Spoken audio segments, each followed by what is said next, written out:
Pronto, professor, agora foi. Show de bola. Beleza. Então, pessoal, voltando aqui, o ECA é uma lei que é cobrada em diversas áreas de concurso público, porque é uma lei que está envolvida com diversas profissões. Então, nós temos a cobrança de ECA, como eu vim falando para vocês, em concurso da educação, da saúde, do serviço social. Nós temos concurso de ECA na área policial, policial, socioeducativa, pessoal da socioeducação, enfim. Existe a cobrança de ECA em diversas áreas. E por que eu estou falando isso aqui para você? Eu estou falando isso aqui para você porque o nosso estudo ele é direcionado a depender da área de concurso, tá, gente? Porque existe um perfil de cobrança pelas bancas do ECA, existe um perfil de cobrança a depender dessa área. Por exemplo, gente, lá na socioeducação e na área policial, existe uma cobrança muito forte sobre os atos infracionais. Existe cobrança de outros pontos, mas o ato infracional vem com força lá. Medida socioeducativa, os crimes praticados contra as crianças e adolescentes. O serviço social, cargo-chefe, é a convivência familiar e comunitária. É quando fala de guarda, de tutela, de adoção. É o que mais cobra. Outros pontos são cobrados também, mas isso aqui é o que mais cai. Saúde não podia ser diferente do que o direito à vida e à saúde. E a educação é lógico, né, gente, que o que é mais cobrado em concursos de educação no que se refere à ECA é o direito à educação. Mas aí tem que ter cuidado. Alguns cuidados precisamos ter. O que é mais cobrado, com certeza, é o capítulo que fala do direito à educação. É o que é mais cobrado. Só que não é apenas ele que é cobrado, entende? Veja, eu vou mostrar uma tabelinha para vocês que vai ter aqui quais são os conteúdos mais cobrados para a educação, mas percebam que quando a sua prova trouxer questões de ECA, ela pode trazer questões de ECA de qualquer capítulo, qualquer artigo do ECA. Por quê, professor? Porque no edital, gente, vai ter assim, ó, Lei 8.069/90, Estatuto da Criança e Adolescente, ponto. Ele não elenca no edital quais os pontos determinados, específicos, não. Ele diz a lei toda. Então você, em tese, precisa estudar o ECA inteiro na sua casa, no seu estudo. Você vai pegar o primeiro artigo do ECA ao último artigo do ECA. A lei seca. Tem que ler a lei seca. Por quê, professor? Porque é a lei seca que cai em prova, amigo. Então você pode até ir atrás de material, de um ECA comentado, ECA... Pode ir atrás. Mas o que vai cair na sua prova mesmo é a lei seca. O material que eu mandei para vocês, inclusive, é a lei seca. A lei do artigo, do primeiro artigo ao último artigo. Qualquer um desses artigos pode cair em prova e quando cai é literalidade. Não é muito fake, não. A maioria das bancas cobra literalidade, tá? Mas em sala de aula, meus amigos, vejam só. Em sala de aula, eu não tenho como trabalhar todos os artigos do ECA com vocês, né? Nossa. Ia passar aqui 2 semestres de faculdade falando sobre ECA com vocês. Não tem como. Então, o que é que a gente vai fazer aqui? Em aula, eu vou trabalhar com vocês aqueles artigos que são mais cobrados em concursos da educação. É esse o filtro que a gente utiliza, tá, pessoal? Esse é o filtro que eu vou utilizar com vocês. A gente vai trabalhar aqui em sala os artigos que são mais cobrados na área da educação. E como é que eu sei disso? Através desse levantamento aqui, ó. Através desse levantamento que eu vou mostrar para vocês agora. Olha só. Esse levantamento eu fiz lá no site do Tec Concursos. E nós temos aqui, deixa eu tirar minha imagem do meio para não atrapalhar. Pronto. E nós temos aqui, pessoal, nessa tabelinha, os conteúdos mais importantes para a ECA, tá? Para a educação. Para a educação. Então, veja, o conteúdo mais importante, que mais cai, direito à educação. Quase 40% das questões colhidas do ano 2018 a 2022 são da área, são direito à educação. 40% dessas questões. Aí eu tenho disposições preliminares, que é o tema que a gente vai ver hoje, cai muito também. Direito à liberdade, respeito e dignidade, profissionalização, direito à vida e à saúde. Esse é o perfil da educação para concursos para professores. Concursos para professores. Se eu pego isso daqui, gente, faço uma tabelinha para a área policial, isso muda totalmente. Tudo bem? Então, é importantíssimo você ter ciência disso daqui, para que a gente possa ver e saber por que a gente está estudando alguns artigos e outros não aqui em aula. E aqui em aula, repito, o nosso papel vai ser priorizar aqueles artigos que mais caem para a educação e explicar, detalhar esses artigos para vocês, beleza? Ficou claro isso aqui, pessoal?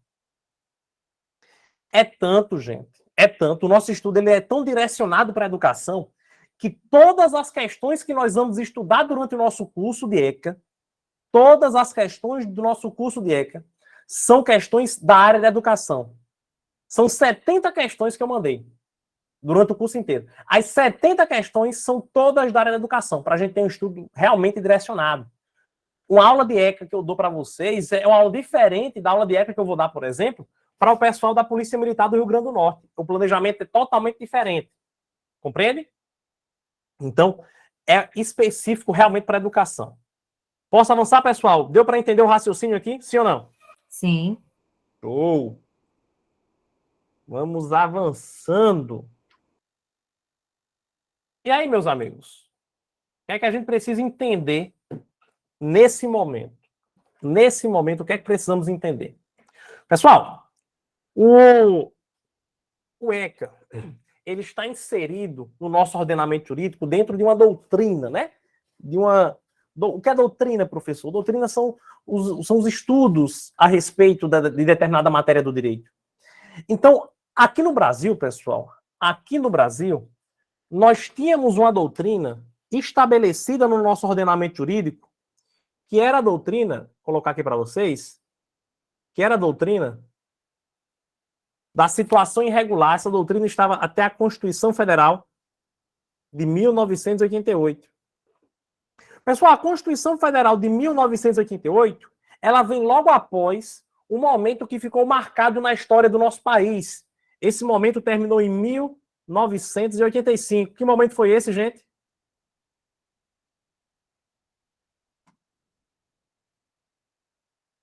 E aí, vamos participar, pessoal. Eu tenho aqui 109 pessoas. Não é possível que ninguém me responda, Jesus. Falem comigo, tá? Gente, eu sou altamente carente, tá? No sentido de que eu preciso...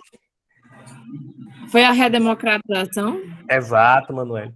Gente, eu sou altamente carente, no sentido que eu preciso que os alunos falem comigo durante a aula. Senão eu penso que eu estou sozinho, eu penso que a internet de vocês caiu, ou então a minha caiu. Eu penso que, enfim, eu penso que aconteceu alguma coisa que deu algum problema. Então, pelo amor de Deus, me respondam quando eu perguntar. Vocês acertaram, é isso, né? 1985 marca o fim da ditadura militar, o período de redemocratização do Brasil. E a Constituição Federal, gente, como ela é nesse período pós-ditadura militar, ela é conhecida como Constituição Cidadã, tá?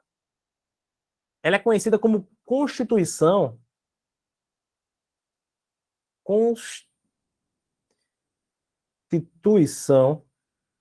Cidadã. Por quê, professor? Ela é Constituição Cidadã, gente, porque é uma Constituição que vem trazer de volta vários direitos fundamentais que eram cerceados na época da ditadura militar. Direito à liberdade, direito de reunião, direito de manifestação de pensamento. Vários direitos eram cerceados. Então, a Constituição, ela veio, opa, peraí, agora o período da história do nosso país agora tem que ser outro. O período da história do país agora tem que ser outro. Então, a gente não vai mais admitir que aconteça o que aconteceu na ditadura. Por esse motivo, nós vamos trazer vários direitos fundamentais, várias garantias de direitos fundamentais. Então, aí, por esse motivo, ela trouxe vários direitos, inclusive a mudança de proteção, uma mudança de doutrina do direito da criança e adolescente. Antes da Constituição Federal, meus amigos, a doutrina, no que se refere a direito da criança e adolescente, era a doutrina da situação irregular. Antes da Constituição. Após a Constituição Federal, a doutrina é outra. A doutrina vem a adotar, gente, uma tendência mundial, tá? Não era só no Brasil, mas uma tendência mundial, que é a adoção da doutrina da proteção integral. Vem a ser adotada na Constituição Federal de 88, tá? E essa doutrina da proteção integral, adotada em 88, ela vem a ser regulamentada no Brasil através do ECA, lá em 1990. Lá em 1990, o ECA regulamenta essa doutrina da proteção integral. O que é que significa um em outro, hein, professor? O que é essa situação irregular? Gente, a doutrina da situação irregular era a doutrina que existia antes da Constituição Federal. Ela tinha como cargo-chefe, a principal legislação era o Código de Menores. Não sei se vocês já ouviram falar nesse código. Código de Menores. Esse código, como chefe da doutrina de situação irregular, gente, ela estabelecia que não eram todas as crianças e adolescentes que poderiam receber um tratamento jurídico do Estado. Um tratamento jurídico especial, um tratamento jurídico diferenciado. Somente as crianças e adolescentes que iriam receber um tratamento jurídico especial do Estado, somente seriam aquelas que estavam em situação irregular. E quem é, professor? Quais são as crianças e adolescentes que estão em situação irregular? As crianças e adolescentes que estão em situação irregular, gente, que estavam em situação irregular, eram aquelas pobres, abandonadas e delinquentes. Então percebam, apenas esses 3 tipos de crianças e adolescentes recebiam tutela especial do Estado. Apenas as pobres, apenas as abandonadas e apenas as delinquentes. Somente essas 3. Somente essas 3. Tá? E qual era o objetivo? O objetivo, a lei dizia, a gente tem o objetivo de trazer proteção, uma assistência, mas o principal, o foco, meus amigos, da situação irregular era trazer vigilância. Esse era o foco, tá? A ideia, meus amigos, era a seguinte. A gente vigia, o Estado tem o papel de vigiar as crianças e adolescentes que estavam em situação irregular. Situação irregular, entenda, elas ficavam discriminadas na sociedade. Então, o Estado tinha um papel principal de vigiar essas crianças e adolescentes irregulares para que elas não viessem atrapalhar a vida do resto da sociedade. Esse era o principal objetivo da situação irregular. E aí, em 88, a gente disse que não é mais esse o ideal, e a gente muda dessa proteção, e a gente vem falar da proteção integral. A proteção integral, gente, a principal diferença, o nome já traz, ó. Proteção integral. Proteção integral quer dizer o quê? Integralmente, primeiro ponto. Eu trato todas as crianças e adolescentes. Então, o objetivo da nossa doutrina hoje, que é da proteção integral, meus amigos, é que a legislação, o Estado, deve conferir um tratamento diferenciado não só a algumas crianças e adolescentes, não. E sim a todas as crianças e adolescentes. Todas devem receber o tratamento especial. Tá bom? E outra coisa muito importante também. O objetivo principal da legislação é proteção, não traz mais como objetivo vigilância, proteção e assistência, não é proteção. A finalidade maior é proteção. É lógico, gente, que a criança e adolescente que pratica ato infracional, existem medidas de responsabilização, isso vai acontecer. Isso acontece, mas não é o foco, compreende? O foco é a educação, o foco é a proteção, aliás. Entenda, o legislador, seguindo essa doutrina mundial, o mundo passa a entender o seguinte, não é só o Brasil não, tá? O mundo passa a entender o seguinte, se a gente cuida em proteger a criança ou adolescente, se a gente cuida da proteção da criança e adolescente, a gente não precisa lá na frente aplicar, por exemplo, uma medida de internação, aplicar uma penalidade, uma medida de responsabilização. Por quê? Porque se eu protegi os direitos fundamentais dessa criança ou adolescente, eu protegi e fiz com que essa criança ou adolescente não desviasse conduta, não tivesse um desvio de conduta. Se ela teve todos os direitos protegidos, se ela teve o desenvolvimento protegido, ela não vai praticar atos ilícitos. Esse é o entendimento, não é de Bruno, tá, gente? Não é do professor Bruno, é da doutrina. Eu gostaria até, inclusive, de enfatizar isso aqui para vocês. Durante as nossas aulas, a gente pode levantar diversos temas polêmicos, tá? Hoje em dia, o mundo está muito dividido entre direita e esquerda, né, gente? Direita acredita uma coisa, esquerda outra. Mas bota uma coisa na cabeça de vocês. O que o ECA diz, não importa se é uma lei de esquerda, de direita, de centro, não importa. O que eu estou falando aqui para vocês não é opinião minha. E não importa se eu concordo ou se eu não concordo. O que importa é que vai cair desse jeito na sua prova. Tudo bem? Então, durante as aulas, eu não vou permitir que a gente tenha discussões sobre opiniões. O que a gente pode admitir nas aulas, pessoal, de ECA, são discussões objetivas sobre o que a lei diz ou o que a lei não diz. Como pode ser aplicado ou como não pode. Não me entendam mal, por favor, não me entendam mal. Mas é porque o nosso tempo é curto. E se eu for abrir discussões de opinião que não vão cair na prova, a gente vai acabar indo por um caminho que não vai ajudar em nada na hora de marcar o X correto na questão, tá certo? Eu sei que todo mundo aqui da área da educação, né? Eu sei que é difícil. O professor, gosta de argumentar e tal, mas a gente pode fazer isso no campo acadêmico, né? Na pós-graduação, quem sabe, se eu encontro vocês em uma pós-graduação, a gente conversa sobre isso. Mas aqui não é o momento, tá bom, pessoal? Senão a gente vai acabar descambando aí para outro caminho. Então não é o momento acertado, apropriado para isso. E sim, a academia seria o momento para discutir, tá bom? Mas é só para a gente focar mesmo. Então, veja. A doutrina entende, a legislação entende que se a gente protege a criança ou adolescente, quando eu falo protege, é proteger todos os seus direitos, ela não vai incorrer em situações ilegais. Por quê? Porque ela teve toda a garantia de direito. Tá bom? Essa é a ideia. A proteção integral, meus amigos, a proteção integral, ela estabelece que a criança ou adolescente tem duas características muito importantes aqui. Duas características muito importantes. Primeira característica importante da proteção integral. Gente, primeira característica importante, vou colocar até aqui embaixo. A legislação hoje, ela considera a criança ou adolescente como sujeitos de direitos. Isso é muito importante, tá, gente? A criança e o adolescente, eles não são apenas um objeto de tutela. Não. Eles são os sujeitos de direito. Sujeito de direito quer dizer, gente, que eles têm personalidade jurídica, então são titulares de direitos e obrigações. A partir do nascimento com vida, tá? A nossa legislação hoje, tomando como premissa a Constituição Federal, o ECA e o Código Civil, ela diz que a partir do nascimento com vida, a pessoa já tem personalidade jurídica, que é a condição de ser sujeito de direitos e obrigações, titularizar direitos e obrigações. Então, a criança ela é sujeito de direito, meu amigo. O adolescente é sujeito de direito. Ele tem os direitos que devem ser assegurados pelo ECA. E, além disso, o adolescente e a criança e adolescente, eles são considerados pessoas em desenvolvimento. Isso é muito importante, gente. A criança e o adolescente são consideradas como pessoas em desenvolvimento.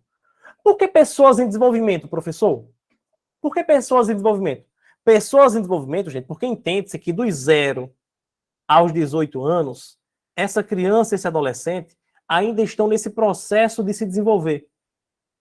Ele só vai ter o desenvolvimento completo quando se torna adulto. É lógico que isso é muito subjetivo. Não tem, às vezes a gente tem um adolescente de 18 que realmente já teve um desenvolvimento, a gente tem às vezes de 18 que não tem, mas o ECA tem que estabelecer uma data objetiva, né? Tem que estabelecer um critério objetivo para dizer até onde ia o desenvolvimento. O critério objetivo seria a idade, até 18, tá? Vou responder já, Raíssa. Esse desenvolvimento, segundo o ECA, e a doutrina, na verdade, tá? Esse desenvolvimento, gente, ele é sobre os aspectos psicossocial. Como assim, professor? A criança, adolescente, a pessoa, até completar 18 anos, ela ainda está em desenvolvimento biopsicossocial. E por esse motivo, gente, é que a gente precisa da proteção integral, tá? Olha o que é a proteção integral, ó. A proteção integral é essa barreira que eu desenhei agora para vocês aqui no slide. Essa barreira aqui, ó. Isso aqui é a proteção integral. Por quê, professor? Porque a legislação, através da proteção integral, ela cria barreiras para que o desenvolvimento não seja afetado. De quê? De interferências externas. Então, o que é que a legislação faz? Eu sei que eu ainda tenho desenvolvimento aqui do 0 aos 18 anos. Então, eu estabeleço uma barreira de proteção para que interferências externas não atrapalhem esse desenvolvimento. Tudo bem? Beleza? Raíssa pergunta, professor, a proteção integral começou a partir da Constituição. A Constituição, ela prevê, Raíssa, a proteção integral E o ECA regulamenta, o ECA explica como vai ser, quais são os direitos fundamentais, como eles vão ser exercidos. Tudo bem? Gente, digam para mim, até o momento, tá tudo certo? Me respondam, por favor, digam aí para mim. Se entendeu tudo, coloca pelo menos um ok aí. Ok, professor, tudo certo, entendi.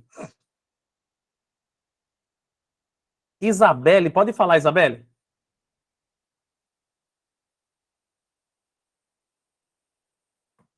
Isabelle levantou a mão, quer falar? Pode falar.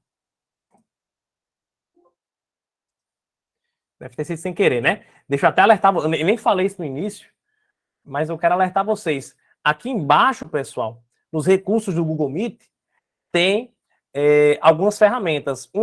Tem a ferramenta de ligar e desligar o microfone, que é importante. Deixa o microfone desligado, só liga o microfone quando quiser falar alguma coisa. Tem a ferramenta da câmera, a orientação é que fique desligada, né? E tem uma ferramenta aqui de uma mão. Essa mão é para você, quando você quiser falar. Quer falar, clica na mão, tá levantando a mão. Aí eu sei que quer falar. Quando eu terminar o raciocínio, eu dou a oportunidade para você falar. Tá certo? Quem quiser falar no chat também, tá aberto. Beleza. Isabelle, só peço a gentileza de você baixar a mão. Para não ficar... Obrigado. Porque aí não fica aparecendo a notificação para mim. Ok, pessoal, vamos lá. Vamos continuando aqui. Todo mundo entendeu? Maravilha. Então vamos avançar no nosso conteúdo. Gente, veja. O que é que a gente está estudando aqui hoje? Ora, nós estamos estudando o ECA, Estatuto da Criança e do Adolescente.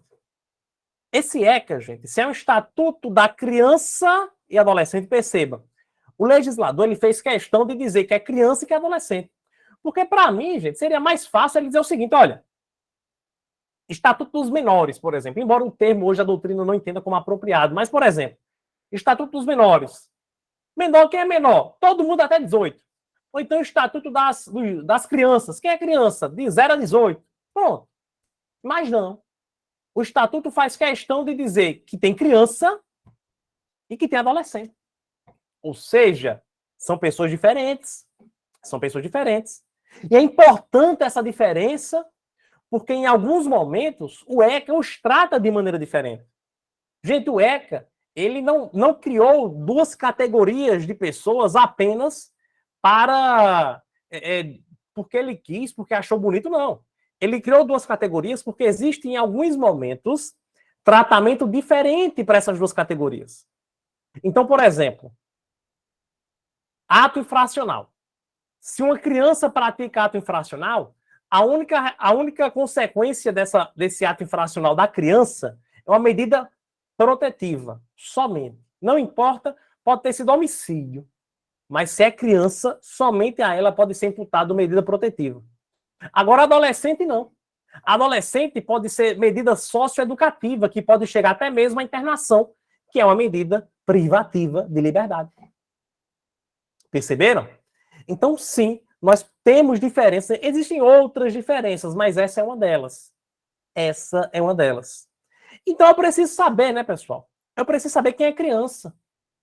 Quem é criança, professor? Ora, crianças são aquelas pessoas que têm até 12 anos de idade. Incompleto. Tudo bem, gente, é isso aí.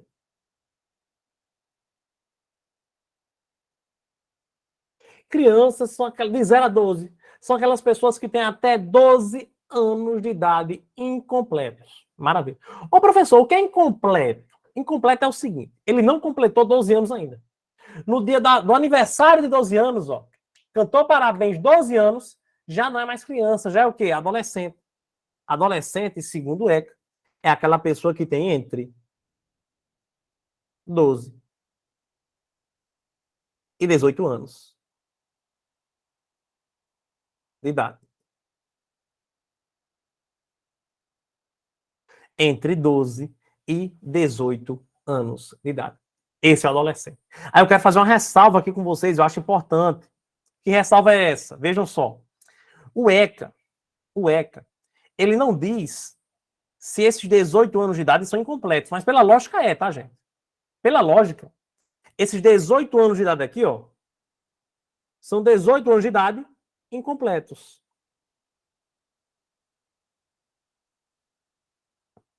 Tudo bem? Pela lógica. Por que pela lógica, professor? Analisa comigo, gente. A pessoa completou 18 anos.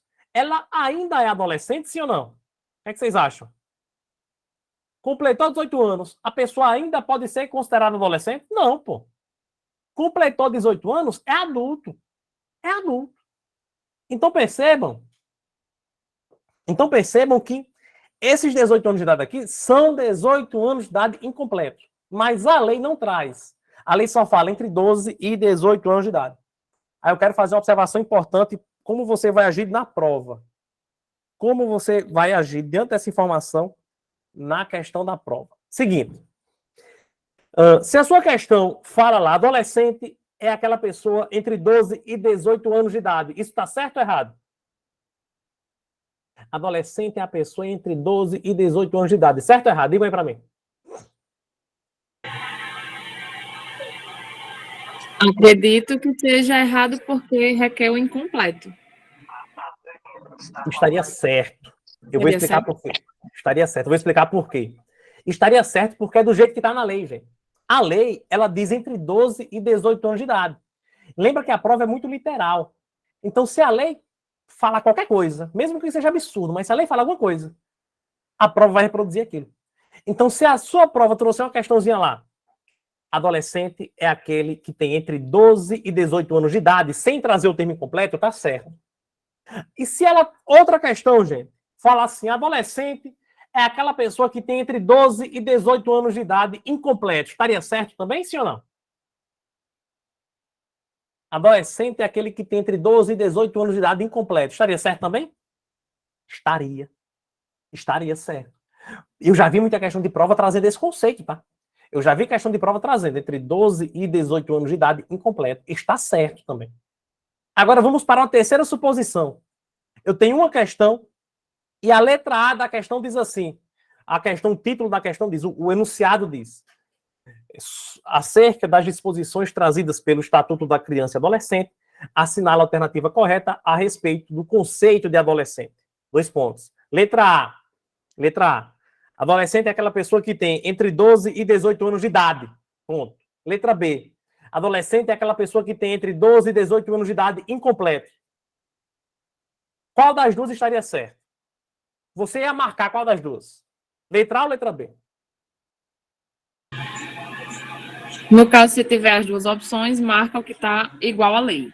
Perfeito, Manuela. Perfeito. Isso, Tiago. Isso, Janaína. Nádia, Larissa, Isabelle, Pedro, Leila. É exatamente isso. Então, veja, nessa questão, as duas alternativas estariam corretas. Vou responder já, José.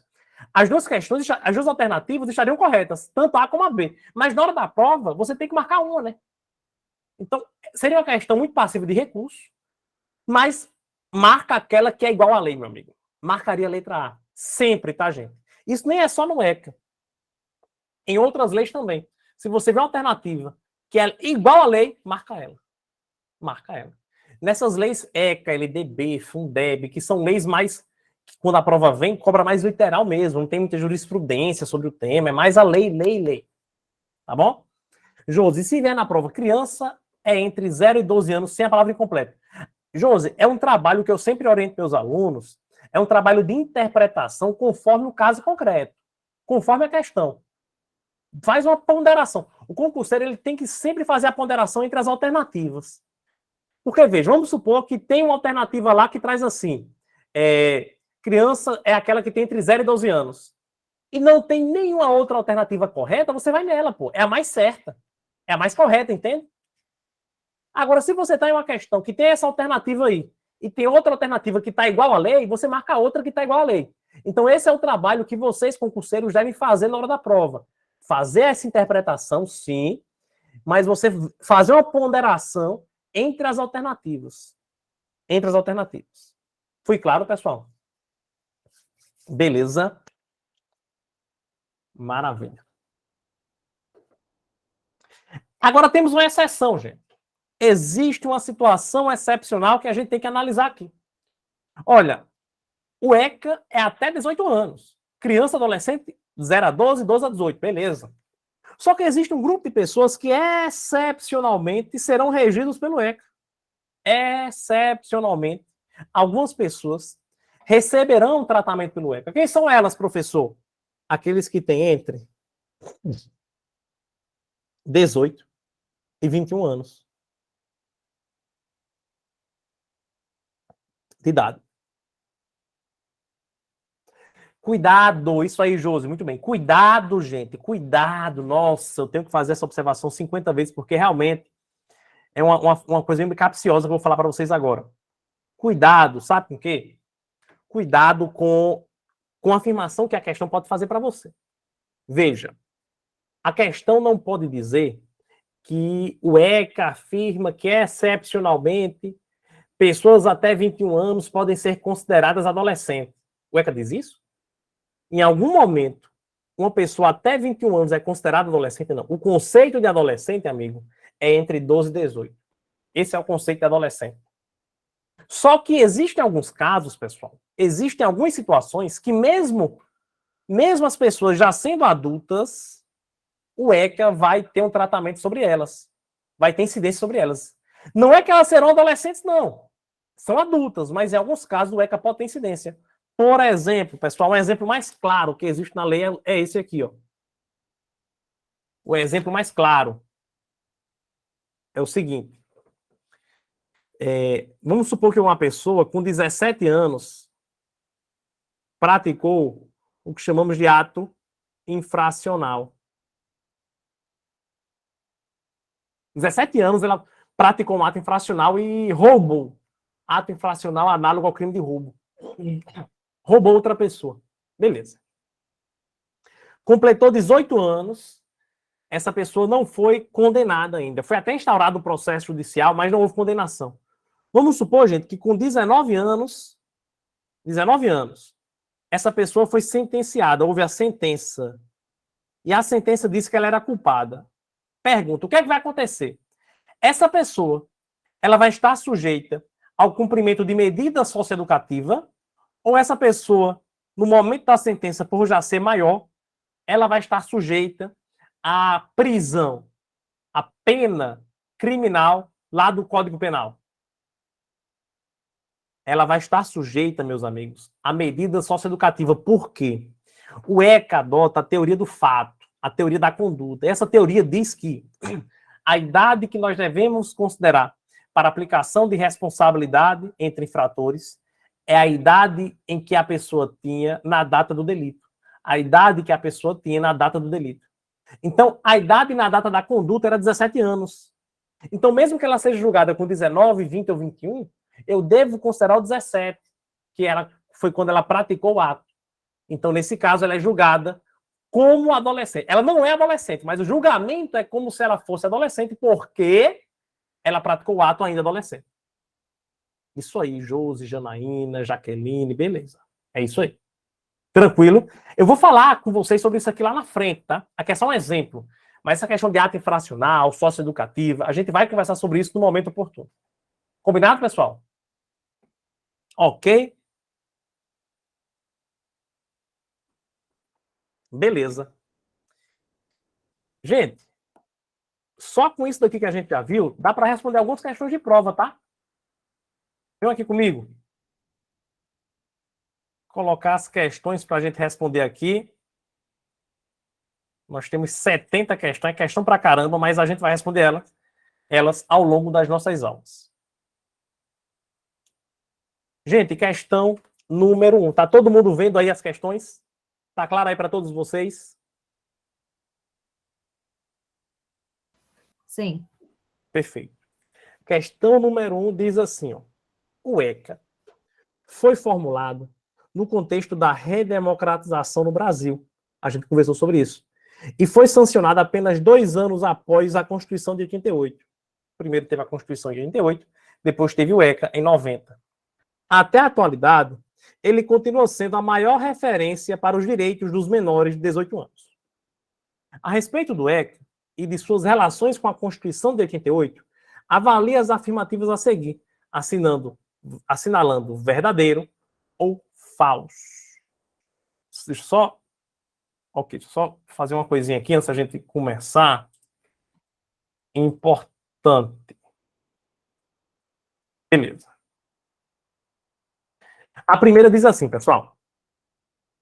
O ECA é sancionado em 1990 e é um conjunto de normas que regulamentam detalhadamente os direitos da criança e do adolescente, quem deve aplicá-los ou garanti-los e como isso deve ser feito. Gente, tá verdadeiro ou falso essa primeira afirmativa? Digam para mim. Vocês vão dizendo para mim, tá? A resolução de questão vai ser com esse feedback assim de vocês.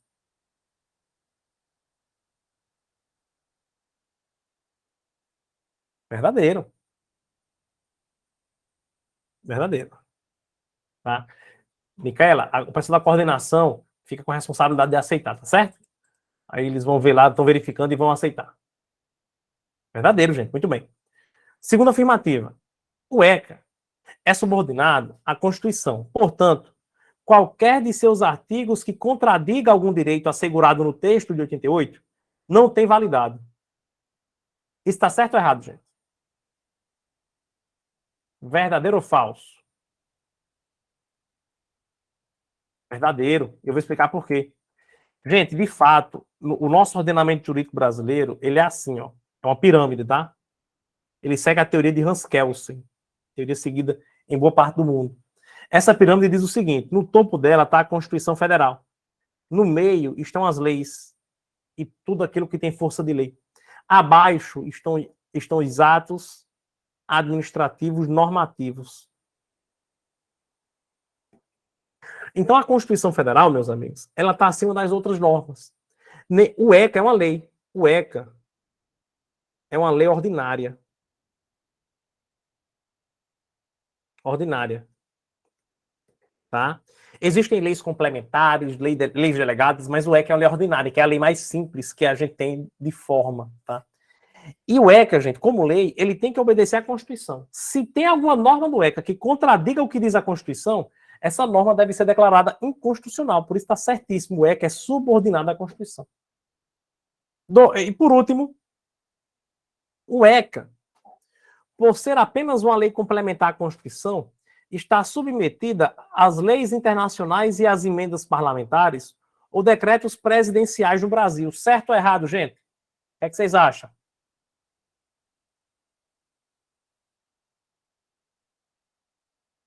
Verdadeiro ou falso? Duas pessoas já falaram aqui no chat, 3. Tá falso, gente. Realmente tá falso. Por que tá falso? Tem alguns motivos para tá falso. Primeiro motivo. O ECA não é uma lei complementar, é uma lei ordinária. Primeiro motivo. Segundo motivo. O ECA não está submetido às leis internacionais. O Estado brasileiro tem soberania. Então, o Estado brasileiro define suas próprias normas. Terceiro erro. Não está sujeito a emendas parlamentares e nem está sujeito a decretos presidenciais, submetido a decreto. Não. Decreto está aqui embaixo, gente. Ó. Decreto é uma norma administrativa. O decreto está abaixo da lei. Então, o decreto que tem que obedecer à lei e não o contrário. O decreto está submetido à lei e não o contrário. Tá? Então, tem vários pontos errados na afirmativa, por isso está falsa. Gabarito, VF, nosso gabarito é letra A. Letra A. Maria, boa pergunta. Veja só. Vou colocar aqui para você. Existem dois tipos de leis no Brasil, tá? Os dois principais, vamos dizer assim, no que se refere à forma. Lei ordinária e lei complementar. A grande diferença é a exigência de quórum para aprovação, tá? A lei ordinária, para ser aprovada, é necessário maioria simples e uma votação em cada casa. Então, eu tenho uma votação em cada casa e maioria simples. Maioria simples é a maioria dos presentes. Já a lei complementar, para ser aprovada, eu preciso de 2 votações em cada casa e de maioria absoluta. Essa é a diferença principal. Tem outras diferenças, tem o papel de cada uma, mas a principal é essa daqui, para você entender. Tá bom? As duas são leis, as duas têm a mesma força cogente, a mesma força de determinar e obrigar. A diferença, a principal diferença é o quórum de aprovação. Beleza? O ECA é ordinária. O ECA, ele está aqui, ó. Olha, ordinária e não complementar. Ok, vamos para a questão 2. Questão letra A, questão 2. A Lei 8.069, conhecida como ECA, foi criada em 13 de julho de 90. A norma que dispõe sobre a proteção integral à criança e adolescente é bastante famosa no mundo inteiro, pela amplitude de seus preceitos e pela forma como protege nossas crianças. Nesse contexto, considera-se criança, para os efeitos da lei, a pessoa até quantos anos, pessoal? Questão facílimo. Facílima. Padrão Kids a questão, tá, gente? Padrão Kids. E aí, gente? Criança, a pessoa até quantos anos? O que é que vocês me dizem?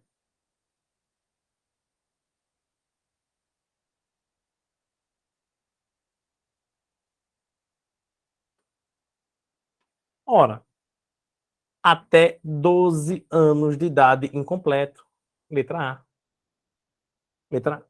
3. Vamos ler as afirmativas já 3 diretamente ao ponto aqui. Considera-se criança a pessoa até 12 anos de idade completo. Certo ou errado a primeira afirmativa, gente? Certo ou errado?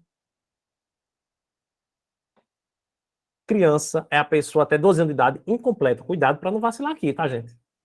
Incompleto. Até 12 anos de idade incompleto, gente. Cuidado com a pegadinha. É fácil, né? É, mas às vezes você lê rápido e passa batido. Cuidado. Falso. 2. Considera-se adolescente a pessoa entre 12 e 17 anos. Certo ou errado, pessoal? Adolescente é aquela pessoa que tem entre 12 e 18 anos. Não 17, tá falso. 3. Em hipótese alguma, o ECA deve ser aplicado em casos envolvendo pessoas entre 18 e 21 anos de idade. Verdadeiro ou falso, pessoal? Certo ou errado? Em hipótese alguma, não. A gente viu que excepcionalmente, nos casos previstos no ECA, ele vai ser aplicado entre pessoas de 18 a 21. Então tá tudo falso, galera. Letra E, o gabarito. Nenhum dos itens é verdadeiro. Nenhum. Questão 4. Ok. Vamos para o item direto aqui, ó. De acordo com o ECA, primeira afirmativa. Deixa eu dar uma olhada aqui. Não. Essa questão 4 a gente vai fazer já, tá, pessoal? É um tema que nós não vimos ainda. Dá uma segurada aí e vamos voltar para a nossa tela. Pessoal, tranquilidade total. Confirma. Digam para mim se a tranquilidade total até agora. Tudo suave aí para vocês.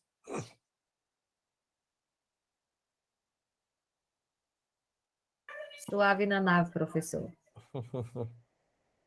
Show de bola. Estão vendo os legalzinhos aqui.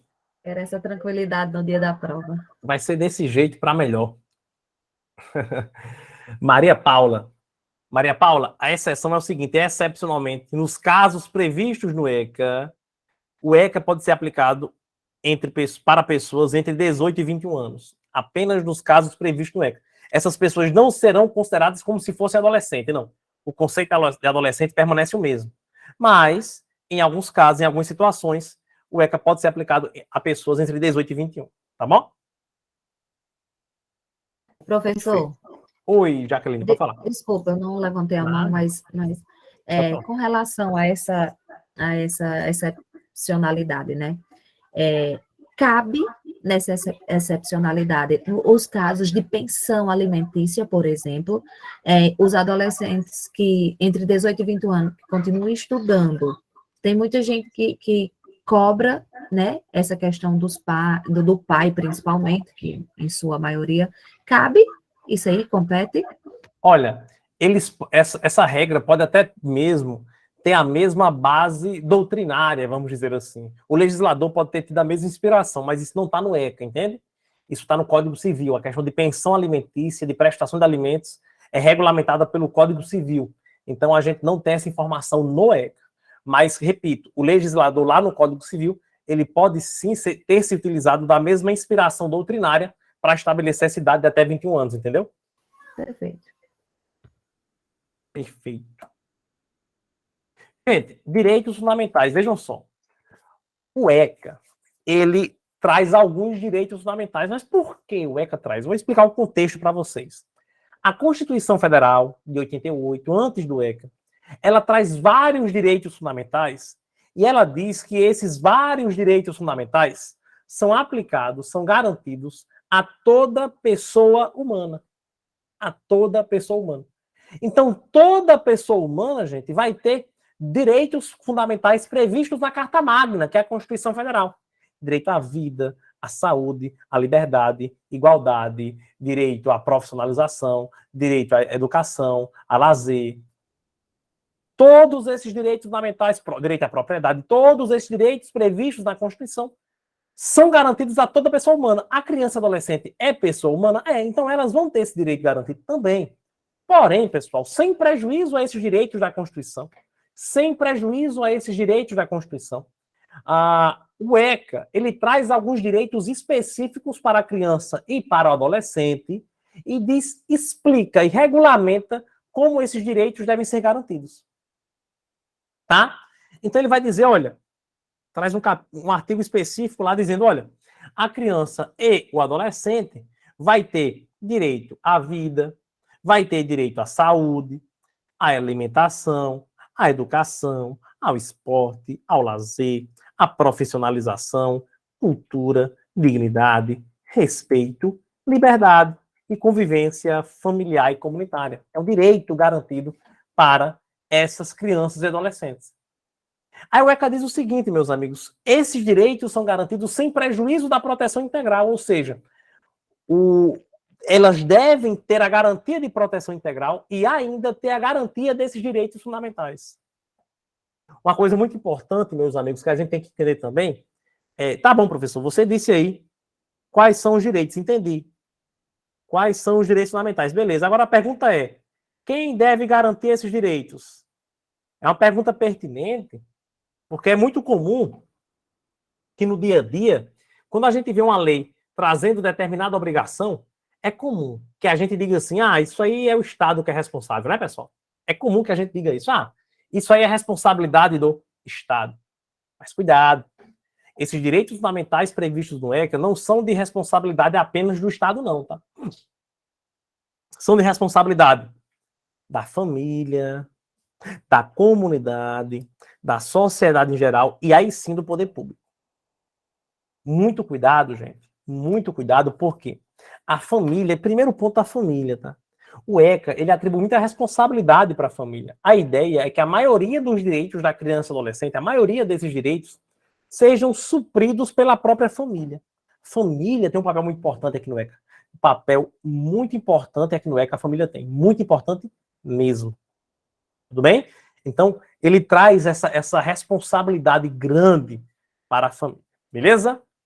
Gente, esses direitos são garantidos à criança ou adolescente a fim de lhes facultar o desenvolvimento físico, a fim de garantir e lhes facultar o desenvolvimento físico, mental, moral, espiritual e social, em condições de liberdade e dignidade. Então, esse é o objetivo, né? Eu garanto os direitos fundamentais para que a gente possa ter o desenvolvimento completo da criança e adolescente. E uma coisa muito importante, amigos, todos esses direitos fundamentais serão garantidos à criança e ao adolescente com um objetivo que é esse que a gente falou, e esses serão garantidos, segundo o ECA, com absoluta prioridade. As crianças e adolescentes, no atendimento a esses direitos fundamentais que a gente está vendo aqui, elas serão tratadas com absoluta prioridade. Elas vão ter prioridade em detrimento de outras pessoas. Vão ter prioridade em detrimento de outras pessoas. No que se refere a esses direitos fundamentais, dá prioridade para a criança e para o adolescente. Mas que prioridade é essa? É muito genérico a gente dizer, a criança e adolescente tem prioridade, ponto. Não, calma. A criança e adolescente tem absoluta prioridade, mas a garantia de prioridade compreende alguns aspectos. O ECA diz, pessoal, que a garantia de prioridade compreende 4 aspectos. São eles: primazia de receber proteção e socorro em quaisquer circunstâncias. Cuidado, meus amigos. Muita atenção aqui, sabe por quê? Muita atenção, gente, porque o ECA está nos dizendo que, em caso de proteção e socorro, a prioridade deve ser conferida à criança e adolescente. Em quaisquer circunstâncias, amigos, em quaisquer... O que é que isso significa, hein, professor? Artigo 4º, Maria. O que é que isso significa, hein, professor? Em quaisquer circunstâncias, o que é que significa? Isso significa, gente, em quaisquer circunstâncias, que não é apenas em situação emergencial, não é apenas situação de urgência, não é apenas em casos autorizados pelo Estado, não. Em qualquer situação, a prioridade para socorro e proteção deve ser para a criança e adolescente. Isso cai muito em prova e a prova gosta de fazer pegadinha com esse quaisquer circunstâncias. Então, cuidado. Precedência de atendimento nos serviços públicos ou de relevância pública. Quando o Estado ou a concessionária de serviço público, ela vai prestar um serviço público, gente, ela tem que dar prioridade, quando necessário, ela tem que dar prioridade para as crianças e adolescentes. Tá? Preferência na formulação e na execução das políticas sociais públicas. Sempre que o Estado vai fazer política pública é meta de governo, não é política partidária, tá, gente? Então, sempre que o Estado vai elaborar política pública, pensar em planejar política pública para atender a população, ele deve pensar na criança e adolescente primeiro. E, por último, sempre que o Estado vai gastar recurso público, ele tem que destinar privilegiadamente esses recursos públicos nas áreas relacionadas com a proteção à infância e à juventude. Então, quando o Estado vai fazer o seu orçamento anual, fazer uma LOA, por exemplo, nessa LOA, nesse orçamento, ele deve colocar recurso para a proteção da infância e juventude. Tudo bem, pessoal? Isso cai muito em prova, cuidado, tá? Gosta muito de cair em prova essa garantia das prioridades. Ok, vamos avançando aqui. O artigo 3º, parágrafo único, gente. O artigo 3º, parágrafo único, é o artigo da não discriminação. Ele vai dizer que a criança e adolescente, ela não pode ser discriminada em nenhum aspecto. Então, os direitos enunciados nesta lei aplicam-se a todas as crianças e adolescentes, sem discriminação de nascimento, situação familiar, idade, sexo, raça, etnia, cor, religião, crença, deficiência, condição pessoal de desenvolvimento e aprendizagem, condição econômica, ambiente social, região, local de moradia, ou qualquer outra condição que diferencie as pessoas, as famílias ou a comunidade em que vive. Beleza?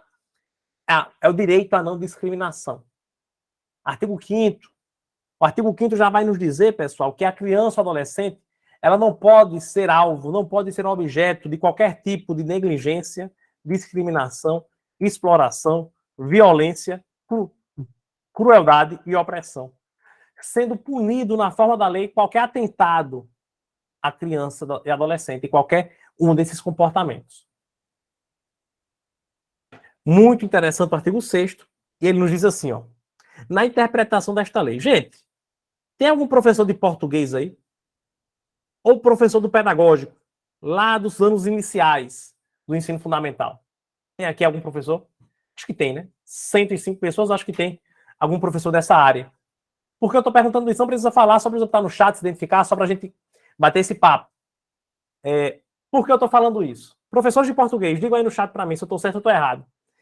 Lá no início da educação da criança, a gente diz que todo texto, ele precisa ser interpretado. Estou certo ou estou errado? Todo texto precisa de interpretação, sim ou não? Precisa, né, gente? Precisa. Todo texto, ele precisa, por mais simples que seja.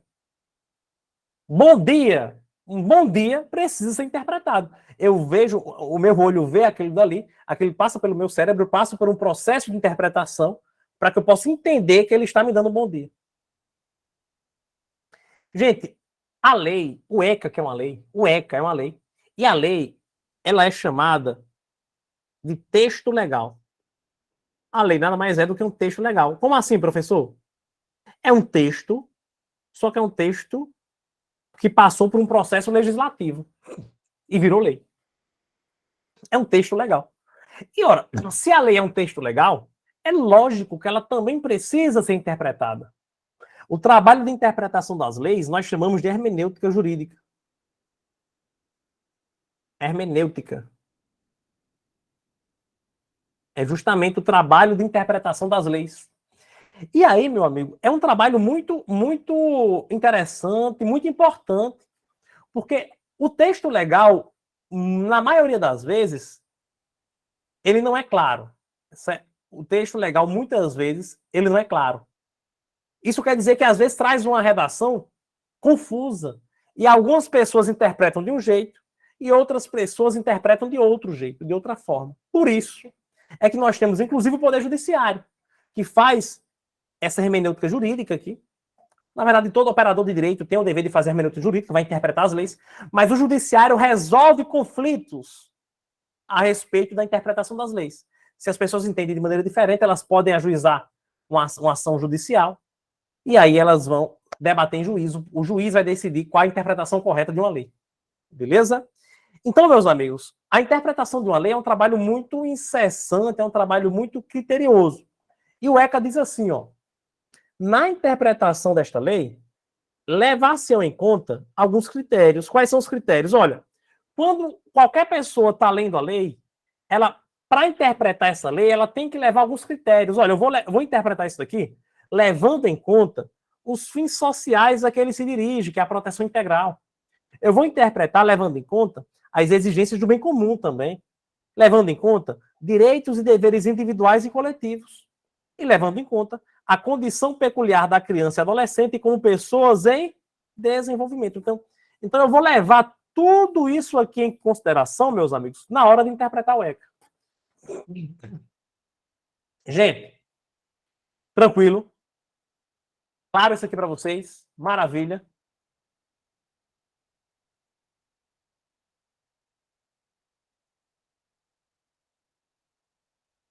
Show de bola. Vamos fazer questão? Vamos fazer questões e mais questões.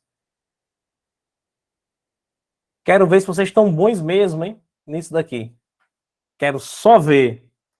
De acordo com o ECA, questão 4 diz assim: a criança e o adolescente gozam de todos os direitos fundamentais inerentes à pessoa humana, sem prejuízo da proteção integral de que trata esta lei, assegurando-se-lhes, por lei ou por outros meios, todas as oportunidades e facilidades, a fim de lhes facultar o desenvolvimento físico, mental, moral, espiritual e social, em condições de liberdade e dignidade. Essa primeira afirmativa, gente, está certa ou errada? Digam para mim.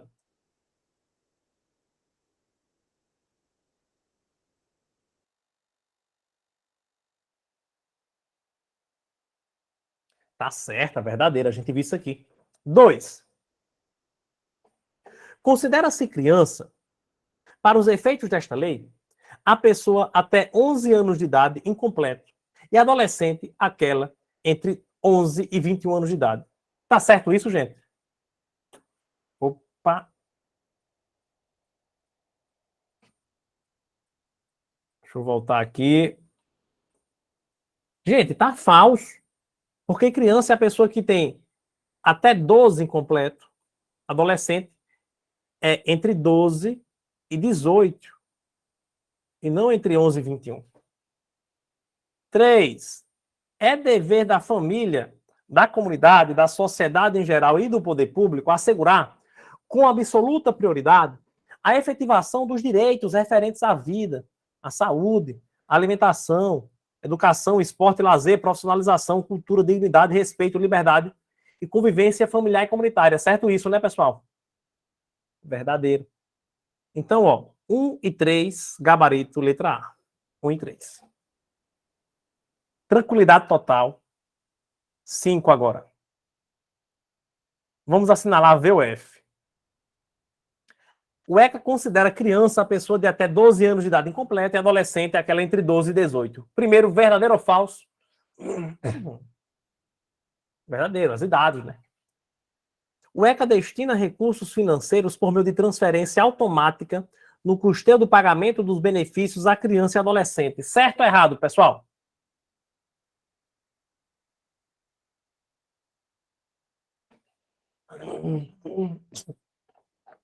Gente, tá falso, eu vou explicar por quê. O que o ECA diz, pessoal, que é uma garantia de prioridade a destinação privilegiada de recursos públicos nas áreas de proteção da infância e juventude. Cuidado. Destinação privilegiada de recursos na área de proteção da infância e juventude. Mas o ECA não fala, gente, que tem que ter destinação de recurso financeiro por meio de transferência automática no custeio de pagamento dos benefícios à criança e adolescente? Isso não está no ECA, gente. Vou até colocar um marca-texto vermelho aqui. Isso aqui não está no ECA. De onde foi qual foi a fonte que o examinador utilizou, pessoal, para colocar isso aqui na questão? A fonte, eu costumo dizer, quando aparece uma coisa bizarra assim, que a fonte foram as vozes da cabeça do examinador, tá? Foram as vozes da cabeça dele, porque isso aqui não existe no ECA. 3. O ECA relaciona inúmeras condutas atentatórias aos direitos de crianças e adolescentes que, se praticadas, podem caracterizar crimes e outras que constituem as chamadas infrações administrativas. Leiam com cuidado. Leiam essa afirmativa com cautela e me digam se está verdadeira ou falsa. Leiam com cautela e me digam se está verdadeira ou falsa. Digam aí.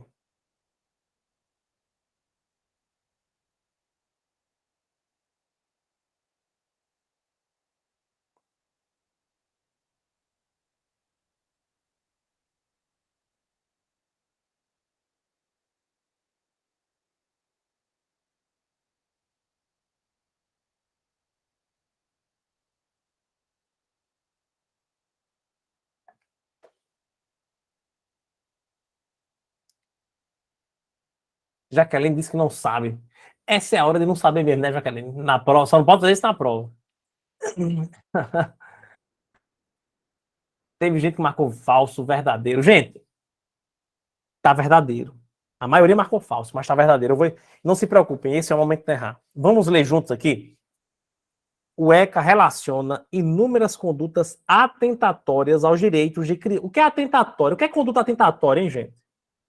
Conduta atentatória é a conduta que atenta, que viola os direitos da criança e adolescente. De fato, pessoal, lá no final, gente, lá no final, o ECA, ele traz diversas condutas que são condutas que violam o direito da criança. Então, por exemplo, ele traz lá, tem um capítulo que fala dos crimes.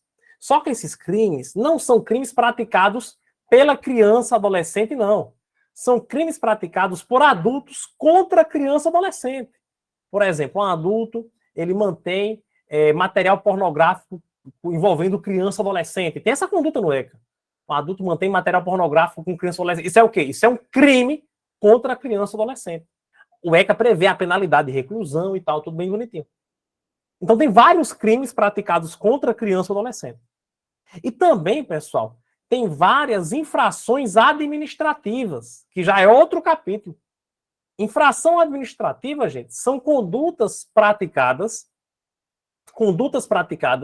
por adultos que não configuram crime, mas configuram infrações administrativas contra a criança e adolescente. Por exemplo, o médico que deixa de comunicar ao Poder Judiciário, à Justiça da Infância e Juventude, o fato de que uma mãe quer entregar o filho para adoção, por exemplo, infração administrativa. Os pais que violam o programa de atendimento. Então, existem crimes contra a criança e adolescente e existem infrações administrativas contra a criança e adolescente.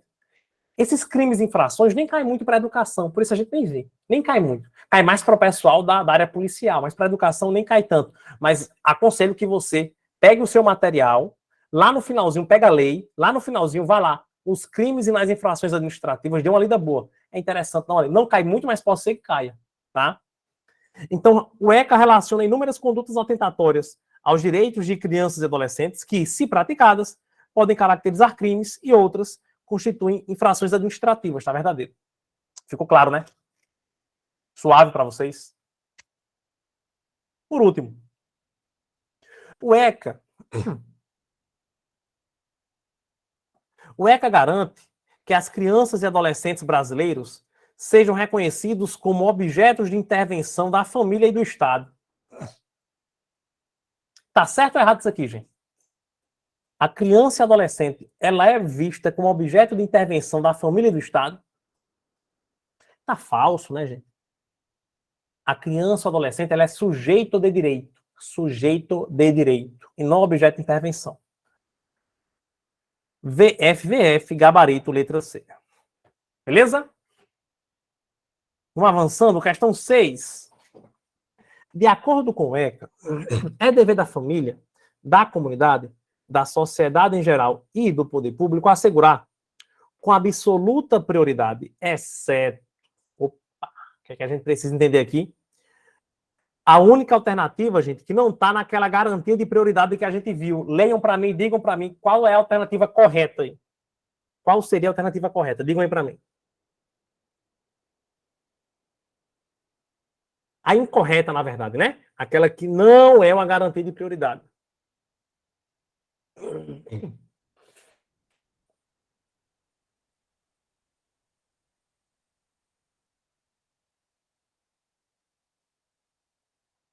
Letra A.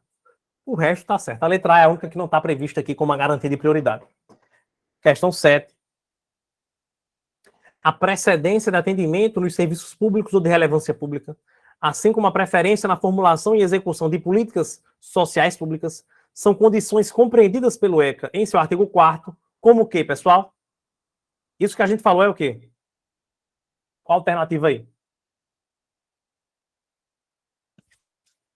Precedência de atendimento nos serviços públicos ou de relevância pública, preferência na formulação e na execução de políticas sociais públicas. O que é isso? Direito à liberdade? Direito ao respeito? Garantia de prioridade? Garantia de segurança? Direitos e fins sociais? Muito bem. Letra C. Garantias de prioridade. Perfeito. A gente viu que a criança e o adolescente tem prioridade absoluta, tem absoluta prioridade. Aí no parágrafo único do artigo 4º ele diz, olha, essa absoluta prioridade, essa garantia de prioridade compreende os seguintes aspectos. E diz lá quais são os aspectos. Questão 8. De acordo com o ECA, a garantia de prioridade é compreendida pela, primeiro, primazia de receber proteção e socorro em algumas circunstâncias autorizadas pelo Conselho Tutelar e Ministério Público. Certo ou errado, gente? E aí? Primazia de receber proteção e socorro em algumas circunstâncias não, né, gente? Poxa vida, rapaz. Em algumas circunstâncias quer forçar a amizade. A gente viu que é em quaisquer circunstâncias, quaisquer. B. Precedência de atendimento nos serviços públicos e ou privados. Certo ou errado a letra B? É uma garantia de prioridade, sim ou não? Precedência de atendimento nos serviços públicos ou privados. E aí? Precedência de atendimento nos serviços públicos ou de relevância pública, tá? Serviço privado não. Serviço público ou de relevância pública. Letra C. Preferência na formulação e na execução de políticas sociais públicas, sim ou não? A letra C é o gabarito. A letra C é o nosso gabarito. É o nosso gabarito. Letra D. Destinação de recursos privados de empresas associadas em áreas relacionadas com a proteção à infância e à juventude. Qual é o erro da letra D, pessoal? Tá errado, né? Porque a C tá certa. Mas qual é o erro da letra D? Qual seria esse erro?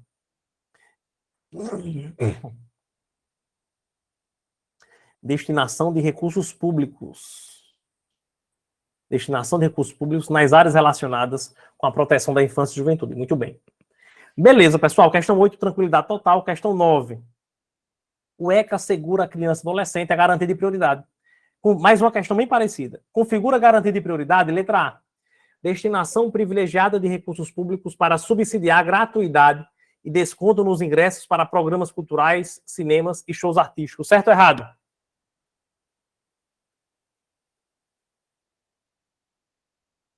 Errado.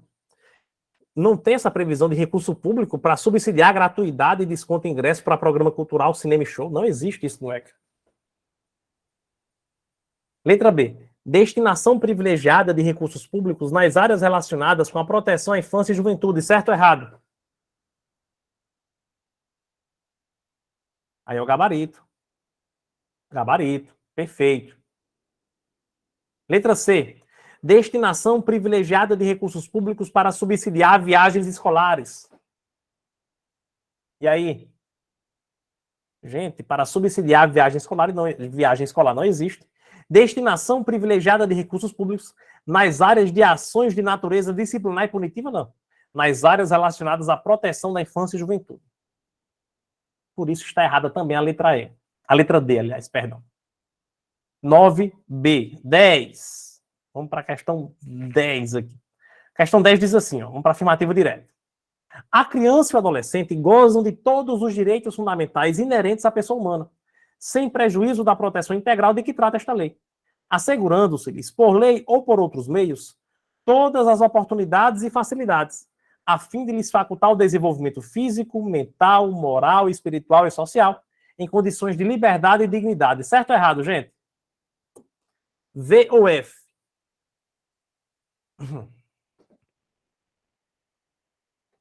Verdadeiro. Certinho o conceito.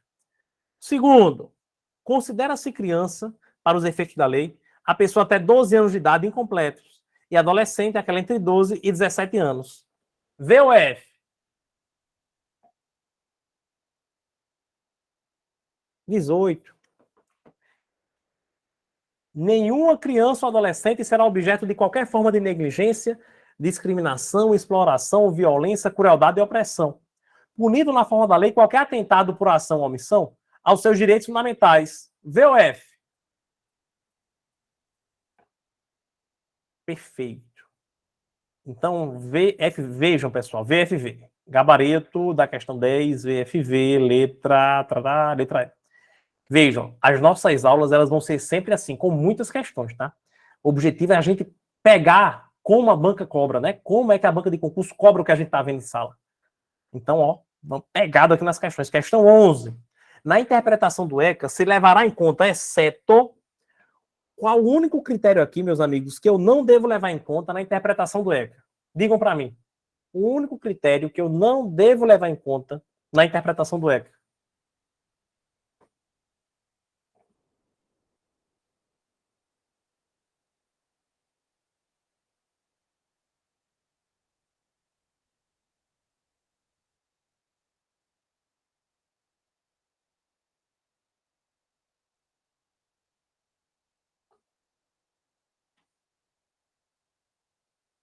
Tâmara diz que é letra C, Edcleide diz que é letra C.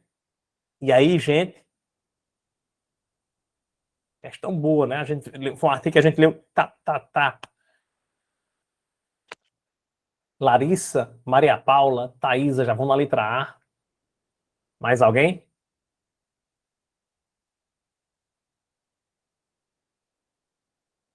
Letra A, gente. Isso aqui não é um critério que deve ser levado em conta na interpretação do ECA. A lei não traz isso aqui. Direitos e deveres do lazer nas práticas corporais, a lei não traz isso. Mas os fins sociais a que ele se dirige, sim. Exigências do bem comum, ok.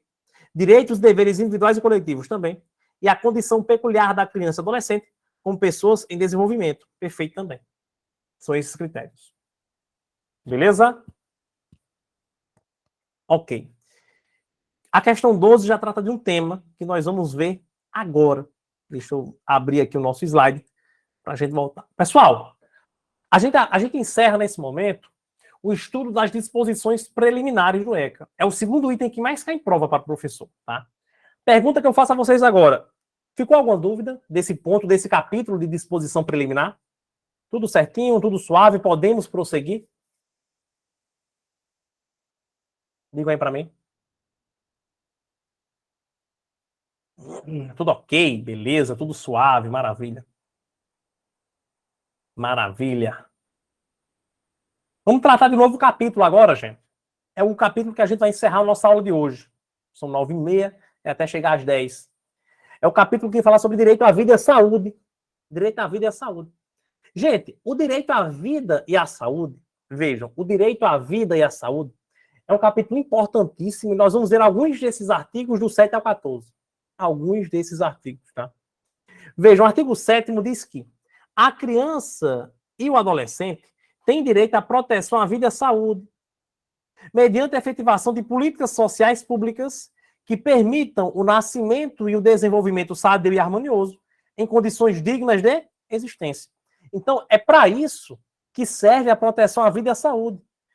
Serve essa proteção para garantir, para permitir o nascimento e o desenvolvimento sadio e harmonioso dessa criança e adolescente, tá? Em condições dignas de existência. O artigo 8º é importantíssimo, gente, a gente enfatizar aqui. Ele nos diz assim, ó, é assegurado a todas as mulheres, o acesso aos programas e às políticas de saúde da mulher e de planejamento reprodutivo. Dá uma pausa aqui. Gente, é o seguinte.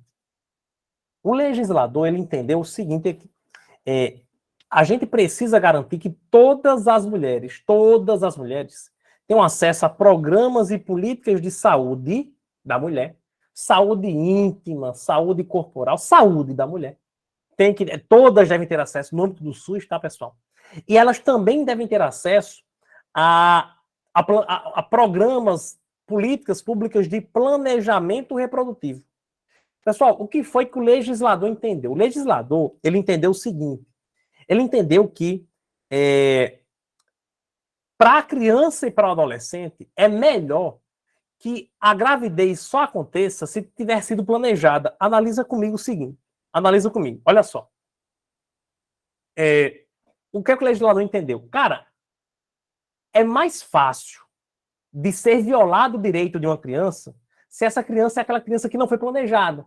Agora, se é uma criança que foi planejada, isso é em tese, tá, pessoal? Se é uma criança que foi planejada, que a família estava preparada, estava com um ambiente financeiro, um ambiente emocional, um ambiente familiar e afetivo preparado para receber essa criança, desejando essa criança, entende-se que a chance de o direito ser violado é bem menor. A chance de o direito da criança ser violado é bem menor. Porque ela vai ter várias garantias na própria família. Deu pra entender? Então a ideia do legislador é essa. Vamos garantir que as mulheres tenham um planejamento reprodutivo. O que é isso? É uma política que elas vão poder ter acesso a um planejamento que elas vão escolher quando vão ter filhos. Se vai engravidar agora, se vai querer engravidar depois. Como é que vai fazer o planejamento? Ora, tem vários critérios que são adotados pelo sistema de saúde, utilização de métodos contraceptivos, né? Ok. Além disso, o Estado deve garantir, eu vou até mudar a cozinha aqui, porque muda a perspectiva. O Estado deve garantir às gestantes, o Estado, na prática é diferente, né? Mas, enfim, o Estado deve garantir às gestantes uma nutrição adequada, atenção humanizada à gravidez, ao parto e ao puerpério, e atendimento pré-natal, perinatal e pós-natal, integral no âmbito do SUS. Então, veja, toda gestante tem que ter nutrição adequada no âmbito do SUS. Tem que ter atenção humanizada à gravidez no âmbito do SUS. Atenção humanizada à gravidez, ao parto, ao puerpério. Tem que ter atendimento pré-natal, perinatal, pós-natal, integral no âmbito do SUS. Foi até importante a colega falar aqui no chat. Tem muita coisa que a gente vê aqui no ECA, pessoal, que é utópica, né? Por exemplo, a gente sabe que o SUS tem várias deficiências. A gente não pode dizer que não presta, porque é importantíssimo na garantia de saúde de milhões de pessoas no Brasil que não têm condições de pagar um hospital particular, um plano de saúde. E é um agente de imunização, enfim, a gente sabe a importância do SUS, mas a gente sabe que o SUS não é perfeito, tem várias falhas. O ECA, ele disse que o SUS garante muita coisa. A gente sabe que na prática a coisa não é dessa forma que funciona. Na prática, não é muito bem como está de acordo com a lei. Porém, a nossa prova é o DVC, pessoal. A nossa prova é o DVC. A nossa prova é o que está na lei. Não é o que está na prática, tá bom? Parágrafo 1º. Muito importante esse parágrafo 1º, pessoal. O atendimento pré-natal será realizado por profissionais da atenção primária. Nossa, gente. Nossa. Eu já vi tanta questão de prova dizer que esse atendimento pré-natal é realizado por profissionais de atenção secundária, terciária, não. O atendimento pré-natal será realizado por profissionais de atenção primária. Como assim, professor? Atenção primária, pessoal, é aquela rede de saúde que está mais próxima da população. Por isso que é primária.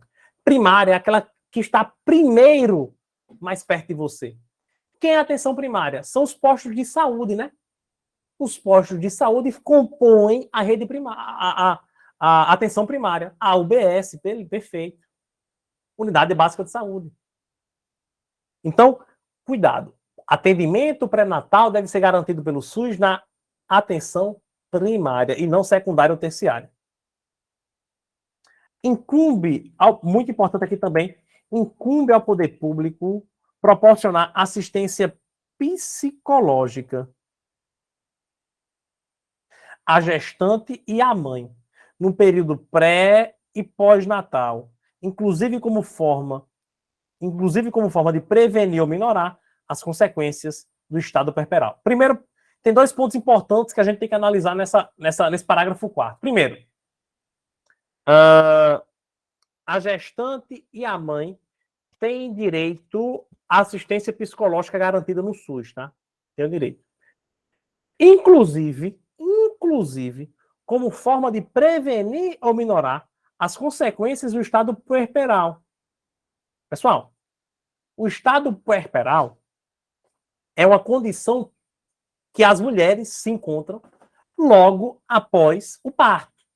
Então, o puerpério é aquele momento que a mulher se encontra logo após o parto. Ela está, a gente diz que é a puérpera, né? Está em estado puerperal, está no seu puerpério. Esse estado puerperal, pessoal, em alguns casos, não em todos, mas em alguns casos, possivelmente eu tenho 100 pessoas aqui, possivelmente eu tenho alguma mãe que já passou por isso. Mas em alguns casos, a mulher no estado puerperal, ela sofre algum tipo de abalo psicológico. Já ouviram falar isso? Alguém aqui já passou por isso? Não são em todos os casos, mas em alguns casos, a mãe, enquanto está no estado puerperal, ela passa por um abalo psicológico. Hoje em dia, a gente chama muito de depressão pós-parto, né? Esse abalo psicológico, pessoal, ele pode ter consequências muito negativas. Por isso que o poder público deve proporcionar assistência psicológica. Por exemplo, gente, existem várias consequências negativas. Existem os extremos das consequências negativas. Por exemplo, o Código Penal tem um crime, tem a previsão de um crime, e esse crime do Código Penal é chamado de crime de infanticídio. O que é o crime de infanticídio? Podem pesquisar no Código Penal aí, ou no Google mesmo. Infanticídio é o crime, pessoal, cometido pela mãe que, sob influência do estado puerperal, mata o seu próprio filho. A mãe, sob influência do estado puerperal, mata o seu próprio filho. Crime de infanticídio. Ficou claro? Beleza?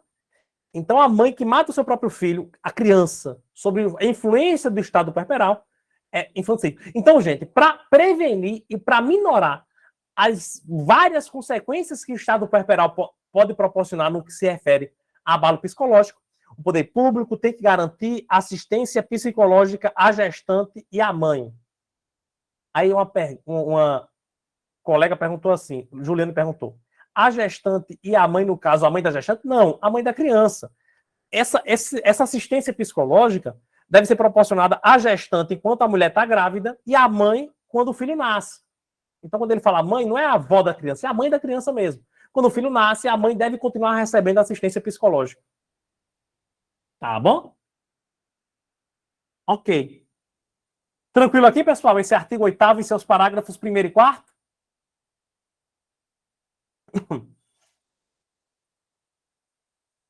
Vamos avançando.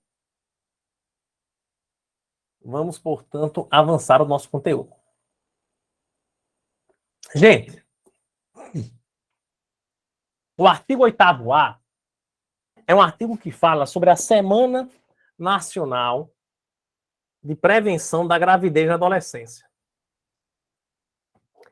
Essa semana foi instituída, vou até trazer vocês aqui para mim. Essa semana, pessoal, ela foi instituída alguns anos atrás, não existia antes. Qual o objetivo, professor? Para que existe essa semana? O objetivo dessa Semana Nacional de Prevenção da Gravidez na Adolescência, o nome já fala, é que deve ser realizada durante essa semana várias ações preventivas para que não haja gravidez na adolescência. Então, por que tem esse objetivo de não proporcionar gravidez na adolescência? Ora, gente, adolescente, como a gente conversou, a adolescente ainda é uma pessoa em desenvolvimento. Então, se essa adolescente fica grávida, é um grande risco para ela, para os direitos dela, para a vida, para o desenvolvimento dela e para o desenvolvimento da própria criança que vai nascer. Se ela fica grávida ainda adolescente, aquele desenvolvimento que a gente falou lá no início, de 0 a 18, eu estou numa ascensão de desenvolvimento. Mas ela vai ficar no meio desse desenvolvimento, a adolescente ficou gestante. Eita, então já vai ter uma mudança significativa aqui, um abalo significativo. E a criança que ela vai gerar também vai ter um risco muito grande, né? Porque essa adolescente, às vezes, não tem nem condições de cuidar da própria vida, quem dirá da vida de uma criança que vai nascer. Então, a ideia é prevenir para que não haja gravidez na adolescência. Por isso foi criada essa semana. E o que a gente precisa saber, o que é uma das coisas mais importantes dessa semana, gente, é quando vai acontecer, o período que acontece. Ela vai ser realizada anualmente, uma vez por ano, na semana que inclui o dia 1º de fevereiro. Cuidado. É a semana que inclui o dia 1º de fevereiro, tá, gente? Não começa, preste atenção. Essa Semana Nacional, ela não vai necessariamente iniciar no dia 1º de fevereiro, não. É a semana que inclui 1º de fevereiro. Por exemplo, quais são os dias da semana? A semana começa no domingo, né, gente? Domingo, segunda, terça, quarta, quinta, sexta e sábado. Isso aqui é uma semana. Vamos ver agora, em 2023. 1º de fevereiro cai uma quarta-feira. Então, 1º de fevereiro caiu aqui, ó. Quarta-feira, 1º de fevereiro. Portanto, meus amigos, nesse caso, neste ano, quando foi, professor, em 2023, a Semana Nacional de Prevenção da Gravidez na Adolescência? Ora, foi da semana do dia, deixa eu ver aqui. Aqui foi 31/1, 30/1, e aqui foi 29/1. Aqui 2/2, 3/2, 4/2. Pronto. No ano de 2023, a Semana Nacional de Prevenção da Gravidez na Adolescência foi do dia 29 de janeiro ao dia 4 de fevereiro. Por quê, professor? Porque eu tenho que pegar uma semana fechada, de domingo a sábado, e nessa semana tem que estar incluído o dia 1º de fevereiro. Em 2023 foi isso que aconteceu. Tranquilo? Então, cuidado. É a semana que inclui o dia 1º de fevereiro, e não aquela que inicia no dia 1º de fevereiro. Tá? É aquela que inclui o dia 1º de fevereiro. Qual o objetivo? O objetivo é disseminar informações sobre medidas preventivas educativas que contribuam para a redução da incidência da gravidez na adolescência. Parágrafo único. As ações destinadas a efetivar o disposto no caput deste artigo ficarão a cargo do poder público. O poder público tem a responsabilidade de adotar essas medidas preventivas, em conjunto com organizações da sociedade civil, e serão dirigidas prioritariamente ao público adolescente. É lógico, né? O público-alvo. Eu tenho até eu tenho uma crítica para fazer à data, mas a crítica não é só por fazer, é para te ajudar a memorizar, tá? Vejam só. A minha crítica é a seguinte. Gente, 1º de fevereiro, na maioria das escolas, ainda nem começaram as aulas. Muitas escolas começam as aulas na primeira semana de fevereiro. Então, dia 5 de fevereiro, dia 4, dia 8, dia 3. Então, em muitas escolas, essa semana que inclui dia 1º de fevereiro não é semana de aula. E qual o objetivo dessa semana? É conscientizar os jovens, os adolescentes. Qual o local que seria mais fácil fazer esse trabalho de conscientização? Fazer projetos, políticas? Seria a escola, né, pessoal? Seria a escola. Porque a escola é onde a gente sabe que vai ter adolescente. Obrigatoriamente ele tem que ir para a escola. Então seria o local que seria mais fácil fazer a política. Mas o legislador colocou dia 1º de fevereiro. Ou seja, essa data é um erro. E eu estou te fazendo essa crítica para você tentar lembrar.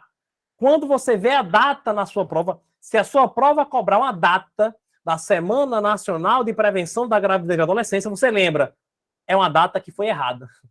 Essa data foi um vacilo do legislador. Lembra que eu critiquei. Lembre isso. Porque a prova pode colocar 1º de março. Eu tenho uma questão de prova que coloca assim, é a semana que antecede o carnaval. Então ela coloca várias datas e você pode confundir. Para que isso não aconteça, você lembra, a data é uma data ruim. É a data que o professor Bruno criticou. Por quê? Porque as aulas já começaram 1º de fevereiro. Semana que incluiu o dia 1º de fevereiro. Tranquilo? Ok? Beleza. Vamos avançando aqui. Artigo 9º. João Calhete. Artigo 9º.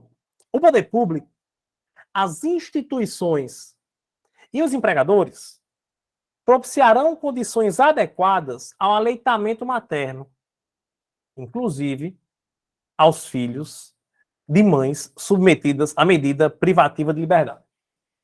Seguinte, pessoal. Vejam só.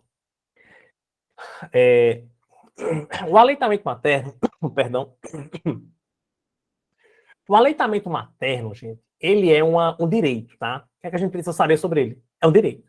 É um direito de quem? Da criança. Não é a mãe que tem direito de amamentar o filho. É o filho que tem direito de ser amamentado pela mãe.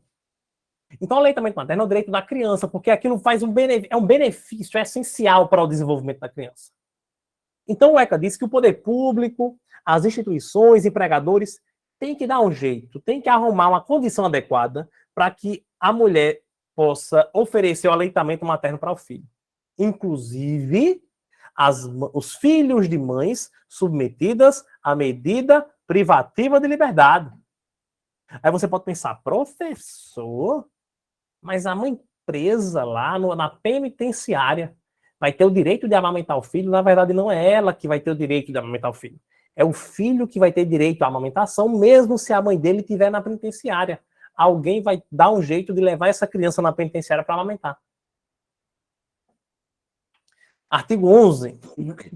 É assegurado o acesso integral às linhas de cuidado voltadas à saúde da criança e adolescente, por intermédio do SUS, observado o princípio da equidade do acesso a ações e serviços para promoção, proteção e recuperação da saúde. Gente, preste atenção no que eu vou falar para vocês. Todas as crianças e adolescentes, todas elas, têm direito a acesso integral às linhas de cuidado. As linhas de cuidado de saúde, tá? Todas as crianças e adolescentes têm esse acesso integral, por intermédio do SUS. Princípio da equidade no acesso quer dizer que eles vão ser tratados da mesma forma. Princípio da igualdade, eles não serão discriminados. Todos vão ter o mesmo direito a essas linhas de cuidado. Janiele pergunta, essa criança pode ficar na cadeia? Janiele, o ECA, ele não trata sobre isso. Não diz se a criança pode ou não ficar na cadeia. O ECA não traz essa determinação, tá? Parágrafo único do artigo 11. A criança e o adolescente com deficiência são atendidos sem qualquer discriminação ou segregação em suas necessidades gerais de saúde e específicas de habilitação e reabilitação. Importantíssimo isso aqui, gente. Quer dizer o seguinte, pessoal, quer dizer que a criança e o adolescente que tem deficiência, eles devem ser atendidos sem qualquer discriminação ou segregação. Não pode, por exemplo, um hospital criar uma ala específica para crianças com deficiência. Não pode. Sem discriminação, incluídas no processo ali de saúde, tá? E vão ser atendidas em suas necessidades gerais de saúde e específicas de habilitação e reabilitação. Ou seja, o SUS, pessoal, o SUS, ele deve garantir os cuidados especiais também, os cuidados especiais que devem ser proporcionados para a criança com deficiência. A criança e adolescente com deficiência tem cuidado especial. E esse cuidado especial deve ser garantido no âmbito do SUS. Incumbe ao poder público fornecer gratuitamente àqueles que necessitarem medicamentos, órteses, próteses e outras tecnologias assistivas, relativas a quê? Ao tratamento, à habilitação, à reabilitação para crianças e adolescentes, de acordo com as linhas de cuidado voltadas às suas necessidades específicas. Então, a criança ou adolescente, se ela precisa de um tratamento específico, habilitação, reabilitação, ela tem todo esse suporte no âmbito do SUS. Tem que ter. Muito interessante esse parágrafo terceiro aqui, tá, gente? Vamos analisar ele. Ele diz assim, ó. Os profissionais que atuam no cuidado diário ou frequente de crianças na primeira infância receberão formação específica e permanente para a detecção de sinais de risco para o desenvolvimento psíquico, bem como para acompanhamento, que se fizer necessário. Gente, existem alguns profissionais, pessoal, que trabalham com crianças na primeira infância. Quem são os profissionais? Por exemplo, professores, médicos, enfermeiros, profissionais do serviço social, assistente social. Então existem... Opa, ficou errado aqui, né? Desculpa, pessoal. Pronto, deu certo. Então existem, pessoal, alguns... Estão me ouvindo agora, né, gente? Beleza. Então, gente, existem alguns profissionais que trabalham diretamente com crianças já na primeira infância. São aquelas crianças de 0 a 6 anos, né, como regra. Quem são? Professores, profissionais da saúde, do serviço social. Esses profissionais que trabalham diretamente com crianças na primeira infância, eles têm que receber, gente, formação permanente. Quando eu falo que é formação permanente, é que não deve ser uma formação uma vez na vida, uma vez por semestre. Formação permanentemente devem receber formação. Essa formação, gente, ela é permanente e específica para quê, professor? Ela é específica para a detecção de sinais de risco para o desenvolvimento psíquico da criança. Como assim? Ora, de maneira continuada, deve ser proporcionada a formação para esses profissionais, e essa formação, gente, de maneira continuada, deve ser uma formação apenas especificamente para formar para que esses profissionais possam ter condições para detectar se uma criança, na primeira infância, está tendo algum risco ao seu desenvolvimento psíquico. Muito cuidado com isso. Eu não estou dizendo, gente, que um professor ele deve receber uma formação para que ele possa ter condições de fazer um tratamento de uma criança que está com o desenvolvimento psíquico passando por algum problema, algum risco, não. O professor, ou qualquer outro profissional que trabalha com a criança na primeira infância, ele tem que receber formação para ter condições, subsídio, para detectar.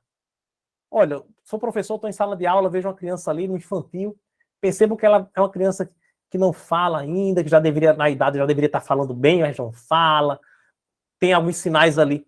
Então eu tenho que saber identificar quais são os sinais. Identifico os sinais, pronto, o que é que eu faço agora? Encaminho. Encaminho para a equipe especializada, encaminho para a equipe de saúde, para psicólogo.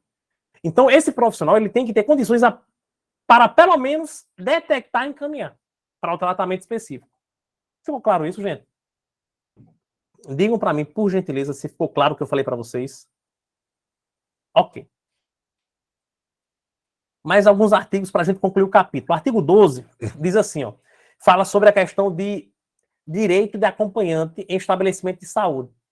Os estabelecimentos de atendimento à saúde, inclusive unidades neonatais, até mesmo terapia intensiva e cuidados intermediários, deverão proporcionar condições para a permanência em tempo integral de um dos pais ou responsável nos casos de internação de criança ou adolescente. Deixa eu criar para vocês aqui. Não, dá para escrever aqui embaixo mesmo. Deixa eu falar uma coisa importante para vocês, pessoal. Olha só. Sobre o direito a acompanhante, existem 2 pontos importantes aqui no ECA.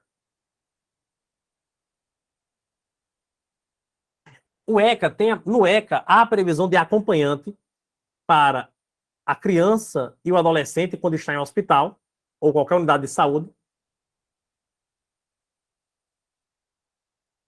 Mas existe também direito a acompanhante a gestante. A gestante. A gestante ou a mãe no pré-natal, tá? No pré-natal, no parto e no pós-parto, pessoal. No pré, no perinatal e no pós-natal. A criança e o adolescente, eles têm direito a um acompanhante. Acompanhante. Vou colocar aqui. Um acompanhante. Esse acompanhante, necessariamente deve ser o pai, mãe ou responsável. É no mínimo um, tá? E deve ser obrigatoriamente uma dessas pessoas. Pai, mãe ou responsável. Se o hospital quiser proporcionar mais de um acompanhante, tudo bem, mas tem que ter pelo menos um. Já quando eu falo do acompanhante da gestante, tem que ser também no mínimo um acompanhante. No mínimo um acompanhante.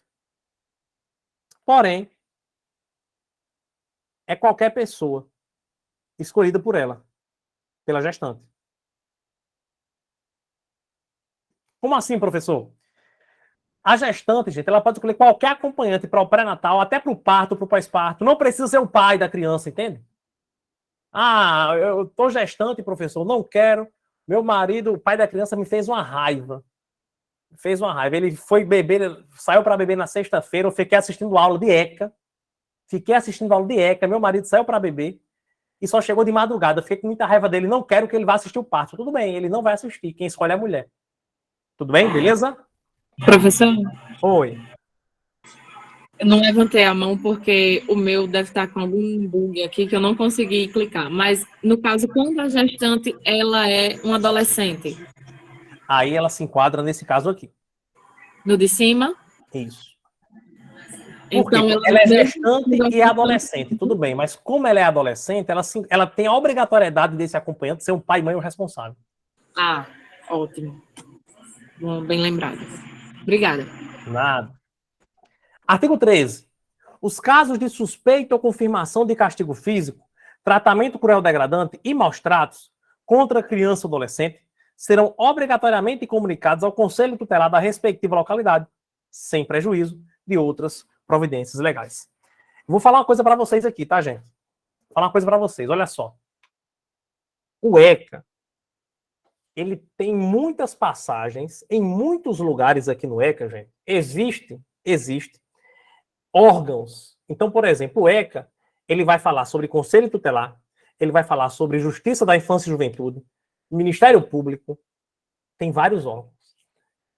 A prova, meu amigo, ela gosta de confundir isso aqui. Então tem que ter cuidado. A prova gosta de fazer confusão entre os órgãos. A dica que o professor vai te dar agora é a seguinte. Quando você vê alguma questão falando sobre castigo físico, tratamento cruel degradante, maus tratos, violência praticada contra criança e adolescente, você vai linkar com o Conselho Tutelar. Por quê? Porque o Conselho Tutelar é o órgão responsável para fiscalizar esse tipo de prática.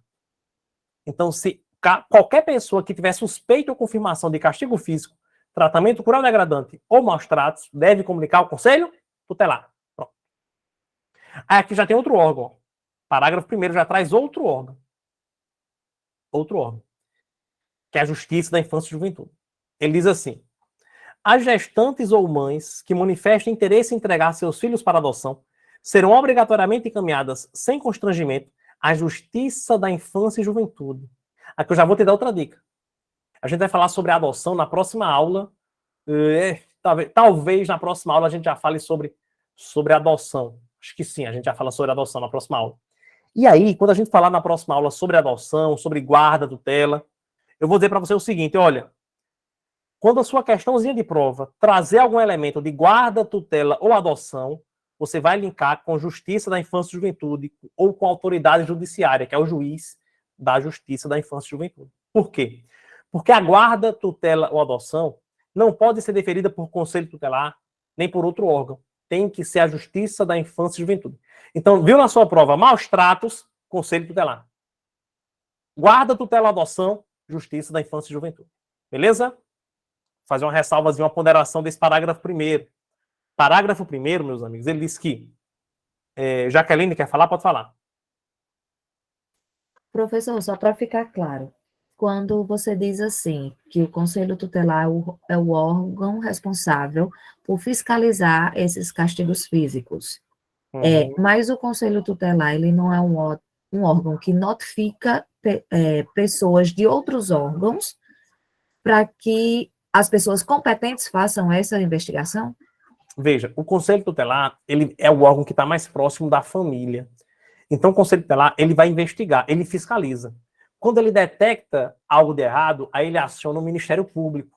O Ministério Público vai ter a competência de entrar com ação judicial para perda do poder familiar, até mesmo para tirar a criança de lá e colocar em adoção, para aplicar penalidade na família. Mas o Conselho Tutelar, ele é aquele órgão que faz a primeira visita, entende? A primeira medida é do Conselho, que é a fiscalização. Sim. Aí, mediante essa primeira visita, poderia ser encaminhado a, tipo, CREAS, CRAS, né? Os órgãos competentes locais. Então, depende do caso. O Conselho Tutelar, ele tem competência de aplicar algumas medidas. Ele tem competência de sozinho aplicar algumas medidas. A gente vai ver isso na próxima aula. Perfeito, perfeito. Mas existem outros pontos que são mais graves que ele deve encaminhar para órgãos diferentes, entendeu? Depende de caso a caso. Gente, outro ponto que a gente tem que entender nesse parágrafo primeiro é o seguinte. Isso cai muito em prova, tá? Já te adianto isso. E o que a gente tem que entender aqui é: as gestantes ou mães podem manifestar interesse em entregar o seu filho para adoção. Por exemplo, gente, a gestante está fazendo pré-natal e ela relata lá para uma enfermeira: olha, não tenho condições de criar essa criança, eu vou ter, não vou abortar, vou ter, mas eu vou entregar para adoção. Então ela relata isso.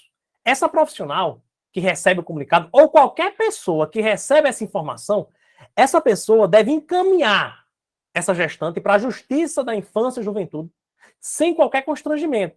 Ou seja, essa enfermeira, no caso exemplificativo que eu falei, ela não pode simplesmente chegar para a mãe e dizer assim: não, mãe, não faça isso não pode.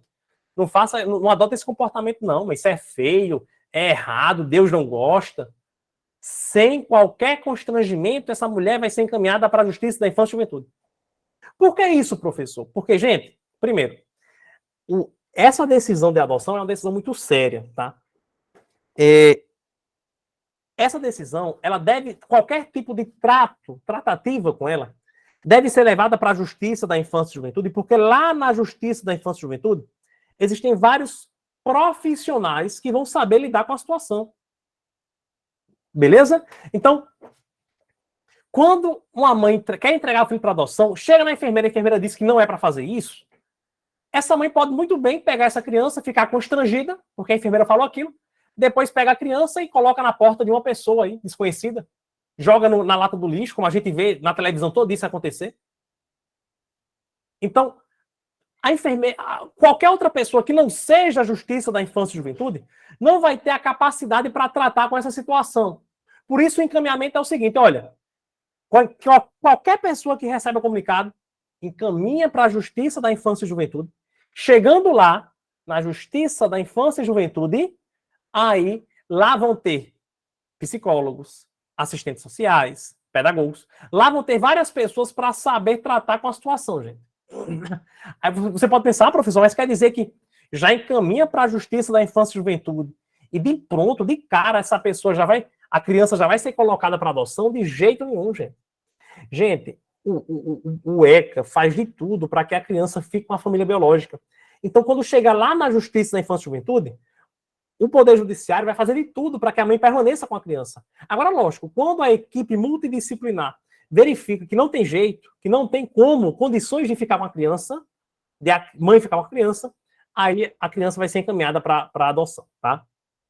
Maria, o ECA não diz que é só para recém-nascido, não. Então, qualquer idade que a criança tiver. O ECA não especifica isso, tá bom?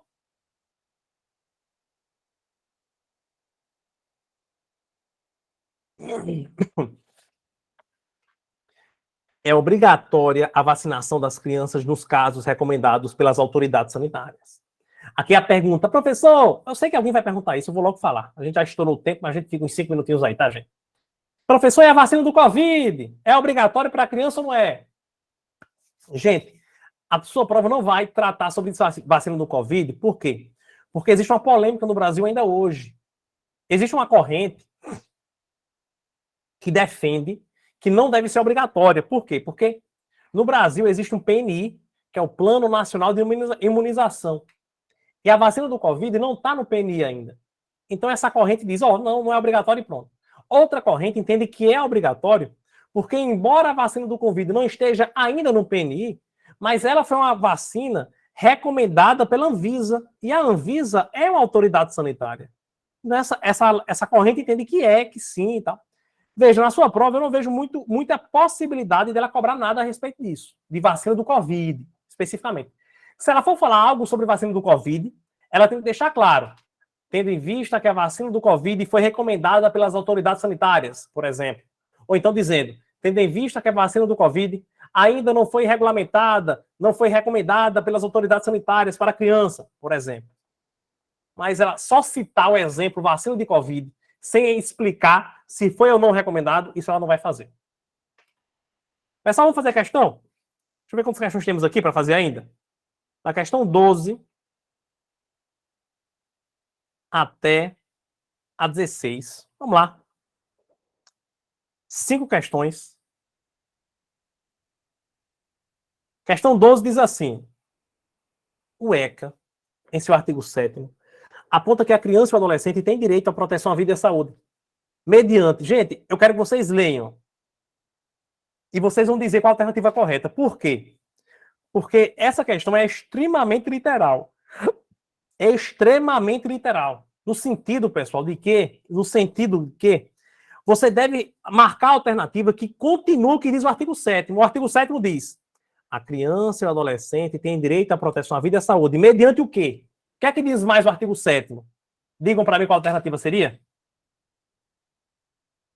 30 segundos para responderem.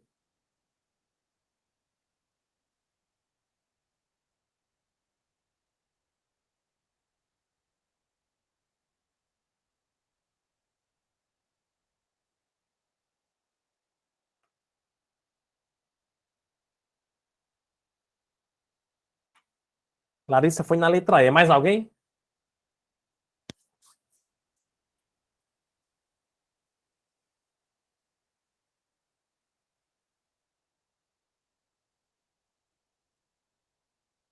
Eu acredito que seja E também. Larissa Barcelos. Larissa, você é da família de aqueles caras. É Barcelos, é o sobrenome dele, lá da Globo, o jornalista. Sou tão por dentro que talvez seja até outro nome.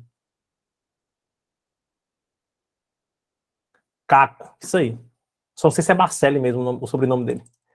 Gente, é letra E. É letra E, tá? Mediante a efetivação de políticas sociais públicas que permitam o nascimento e desenvolvimento sadio e harmonioso em condições dignas de existência. É Ctrl+C, Ctrl+V. Percebam.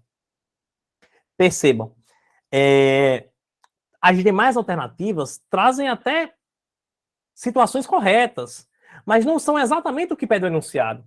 Então, às vezes, a questão de prova faz isso. Ela traz alternativas que isoladamente são certas, mas não correspondem exatamente ao que pede o enunciado. Tá? Então, por isso, o que é relacionado ao enunciado é a letra E. Primeira afirmativa aqui. A criança e o adolescente têm direito à proteção à vida e à saúde, mediante a efetivação de políticas sociais públicas que permitam o nascimento e desenvolvimento sadio e harmonioso em condições dignas de existência. A gente viu exatamente agora, verdadeiro. 2.